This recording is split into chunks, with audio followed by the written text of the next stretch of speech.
नमस्कार, मैं हूं शम्स ताहिर खान और आप देख रहे हैं वारदात की खास पेशकश सीधे मुंबई से। नारकोटिक कंट्रोल ब्यूरो यानी एनसीबी ने रिया चक्रवर्ती को जेल पहुंचा दिया, लेकिन जेल जाते जाते रिया चक्रवर्ती को जैसे नाम ले गई, जिसके बाद एनसीबी का काम बढ़ गया है। अब एनसीबी बॉलीवुड में छाए नशे के गुबार को छांटने के काम में लग गई है। धड़ाधड़ छापे मारे जा रहे हैं। नारकोटिक कंट्रोल ब्यूरो उन तमाम लोगों पर अपनी गाज गिरा रही है जो जरा सा भी ड्रग्स के रैकेट में शामिल है। हालांकि एनसीबी के अफसर लगातार ये कह रहे हैं कि बॉलीवुड उनके टारगेट पर या उनके निशाने पर नहीं है, बल्कि सिर्फ वो लोग हैं जो नशे के धंधे में शामिल हैं या फिर नशा करते हैं।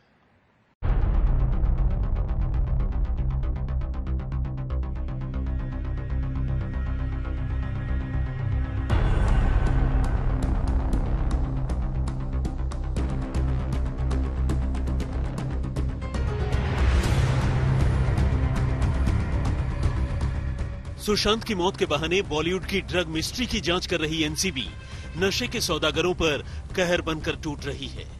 पिछले 24 घंटों में एनसीबी की टीम ने मुंबई में ताबड़तोड़ छापेमारी कर ड्रग डीलिंग के ऐसे किरदारों को दबोचा है, जिनसे आने वाले दिनों में बॉलीवुड के कई बड़े राज फाश हो सकते हैं।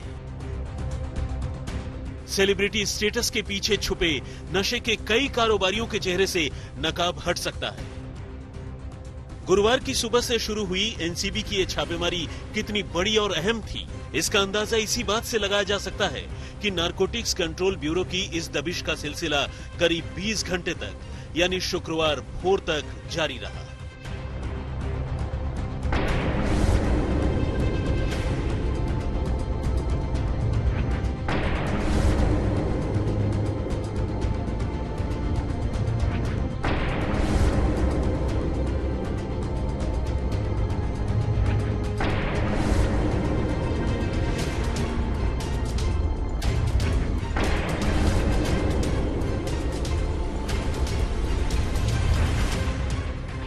वैसे तो एनसीबी ने अपने इस मिशन में नशे की काली दुनिया से जुड़े कई लोगों को काबू करने में कामयाबी हासिल की, लेकिन इन गिरफ्तार लोगों में सबसे बड़ा नाम था राहिल मेश्राम का।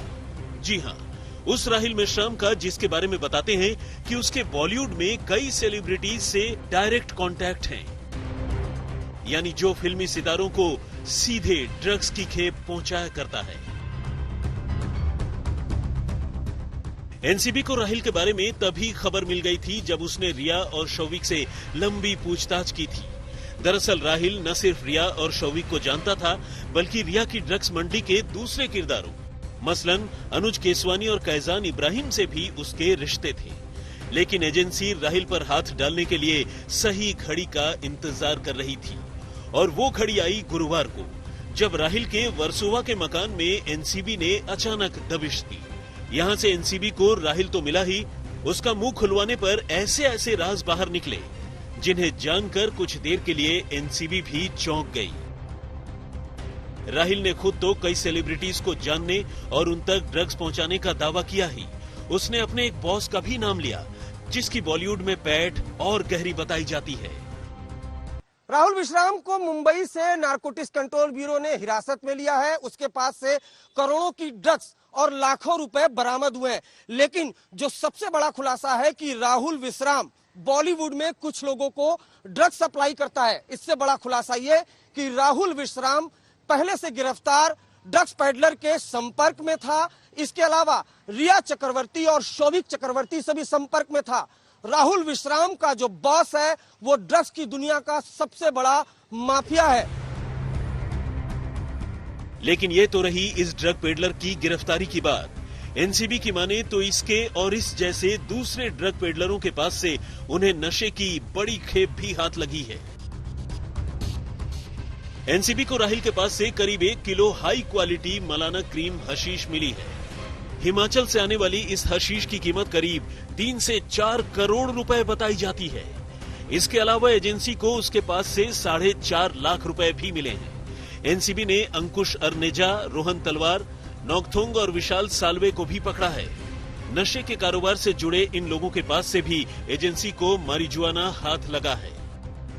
एनसीबी की कार्रवाई जैसे जैसे आगे बढ़ रही है वैसे वैसे बॉलीवुड और ड्रग्स माफिया के कनेक्शन खुलते जा रहे हैं। आज तक के पास ये पुख्ता जानकारी है कि एनसीबी के पास एक लिस्ट है जिसमें बॉलीवुड की बहुत सी बड़ी हस्तियों के नाम है जो या तो ड्रग्स का सेवन खुद करते हैं या ड्रग्स सप्लाई में शामिल हैं। लेकिन मामला हाई प्रोफाइल होने की वजह से एनसीबी बिना पुख्ता सबूतों के इन बड़ी हस्तियों पे हाथ नहीं डाल रही है।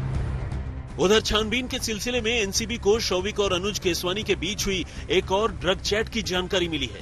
व्हाट्सएप पर हुए इस चैट में दोनों न सिर्फ खुलकर नशे के कारोबार को लेकर बात कर रहे हैं, बल्कि यहाँ तो केसवानी खुद ही शौविक को मारिजुआना यानी गांजे की तस्वीर भेज रहा है।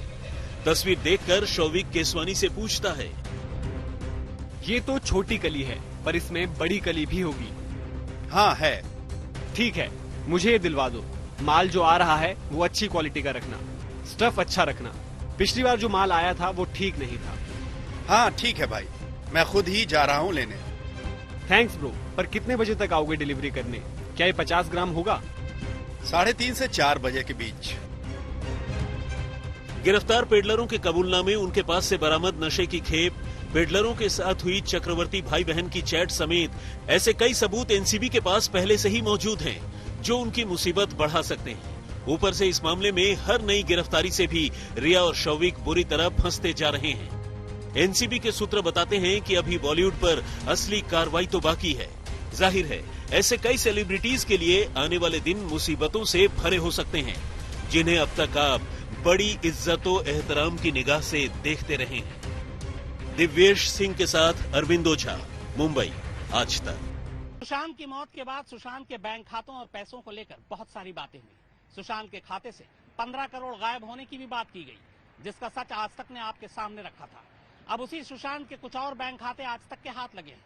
इससे पता चलता है कि सुशांत मौत से 24 घंटे पहले यानी 13 जून को कई लोगों को भुगतान करते हैं। सुशांत की जिंदगी के कई पहलुओं को देखने के बाद उनकी मौत पर यकीन करना बेहद मुश्किल होता है। सुशांत के पावना वाले फार्म हाउस से जो नोट्स मिले थे, उनमें तमाम तरह की मोटिवेशनल बातें तो लिखी ही हुई थीं।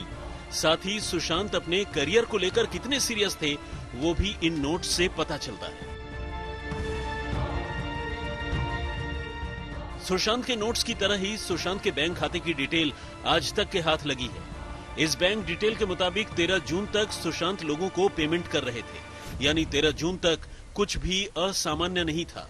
लेकिन फिर अचानक 14 जून को सुशांत की मौत की खबर सामने आई। 13 जून से पहले 11 जून को भी सुशांत ने अपने फ्लैट का 3,87,000 रुपए का किराया दिया था, जैसा वो हर महीने दिया करते थे। सुशांत के खाते से सबसे ज्यादा ट्रांजैक्शन 8 जून को हुआ, जब उन्होंने अपने स्टाफ का पेमेंट किया था। सुशांत के बैंक खाते की डिटेल के मुताबिक 8 जून को सुशांत ने अपने दूसरे खाते में 50,000 रुपए ट्रांसफर किए थे। मोबाइल से 10,000 रुपए भी किसी को भेजे गए। अजीम ट्रेवल्स को 12,832 रुपए का भुगतान किया गया। पावना फार्म हाउस के स्टाफ को 46,400 रुपए दिए गए। पेट डॉग का खाना खरीदने के लिए 6,200 रुपए ट्रांसफर हुए। हाउसकीपिंग स्टाफ नीरज को 15,820 रुपए की सैलरी दी गई। 20,000 रुपए किसी और को भी ट्रांसफर किए गए। 11 जून को सुशांत ने 3,87,000 रुपए बतौर फ्लैट के रेंट के ट्रांसफर किए।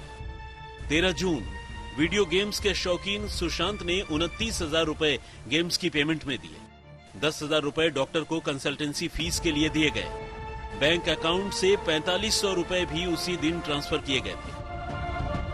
बैंक अकाउंट की इन तमाम डिटेल्स की जांच सीबीआई भी कर रही है। जिन लोगों को सुशांत ने पैसे ट्रांसफर किए थे, सीबीआई उनसे भी पूछताछ कर रही है।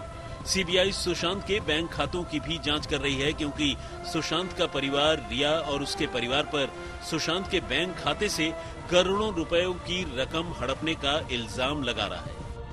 अरविंद ओझा, मुंबई, आज तक।